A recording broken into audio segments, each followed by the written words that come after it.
ગુજરાતમાં ચાંદીપુરાના શંકાસ્પદ અને પોઝિટિવ કેસ અત્યારે પણ નોંધાઈ રહ્યા છે। રાજ્યમાં અત્યાર સુધીમાં ચાંદીપુરા વાયરસથી 23 બાળકોના મોત થયા છે। રાજ્યના આરોગ્ય વિભાગના આંકડા મુજબ કુલ 217 જેટલા શંકાસ્પદ વાયરસના કેસ સામે આવ્યા હતા।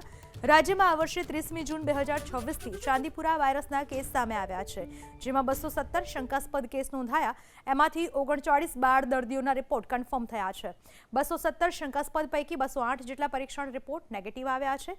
9 બાળ દર્દીઓનો મેડિકલ રિપોર્ટ આવવાનો બાકી છે। રાજ્યના આરોગ્ય વિભાગના દાવા મુજબ ગુજરાતમાં કોઈ એક ચોક્કસ સ્થળે કે ગામમાંથી જ તમામ કેસ નોંધાયા નથી। પશુપાલન ધરાવતા વિસ્તારોમાં જંતુનાશક દવાનો છંટકાવ કરવામાં આવી રહ્યો છે। આ વાયરસ 15 વર્ષથી નાની ઉંમરના બાળકોમાં ગંભીર બીમારીનું કારણ બની શકે છે।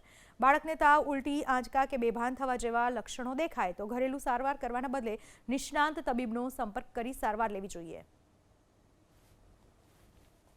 ચાંદીપુરા વાયરસનો હાહાકાર જોવા મળી રહ્યો છે। રાજ્યમાં ચાંદીપુરા વાયરસને કારણે કુલ 23 જેટલા બાળ દર્દીઓના મોત નીપજ્યા છે। અનેક રિપોર્ટ પોઝિટિવ આવ્યા છે।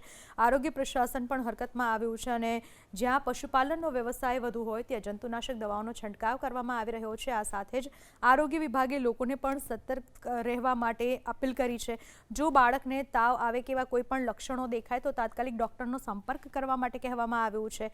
તો સાથે જ હજુ પણ ચાંદીપુરા વાયરસના કેસ રોકાવાનું નામ નથી લેતા। ગુજરાતમાં દરરોજ હજુ પણ ચાંદીપુરા વાયરસના કેસ નોંધાઈ રહ્યા છે। ચાંદીપુરા વાયરસનો હાહાકાર જોવા મળી રહ્યો છે। રાજ્યમાં ચાંદીપુરા વાયરસને કારણે કુલ 23 જેટલા બાળ દર્દીઓના મોત નીપજ્યા છે। અનેક રિપોર્ટ પોઝિટિવ આવ્યા છે।